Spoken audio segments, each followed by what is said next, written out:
2026 বিশ্বকাপের শুরুতেই আবারও সামনে এলো ফুটবলের দুই মহাতারকার পার্থক্য।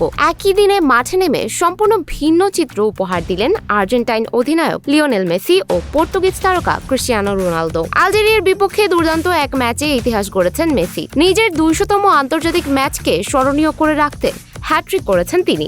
39তম জন্মদিনের মাত্র এক সপ্তাহ আগে ক্যারিয়ারের প্রথম বিশ্বকাপ হ্যাট্রিক তুলে নিয়ে দলকে বড় জয় উপহার দেন আর্জেন্টাইন এই মহাতারকা। অন্যদিকে কঙ্গোর বিপক্ষে হতাশাজনক পারফরম্যান্স করেছেন রোনালদো। একাধিক সহজ সুযোগ নষ্ট করায় জয় থেকে বঞ্চিত হয় পর্তুগাল। ম্যাচটি ড্র করে মাঠ ছাড়ে ইউরোপিয়ান দলটি। এ নিয়ে বড় টুর্নামেন্টে টানা 9 ম্যাচে গোলের দেখা পেলেন না রোনালদো। তার এমন পারফরম্যান্স ঘিরে সামাজিক যোগাযোগ মাধ্যমে শুরু হয়েছে ব্যাপক আলোচনা সমালোচনা।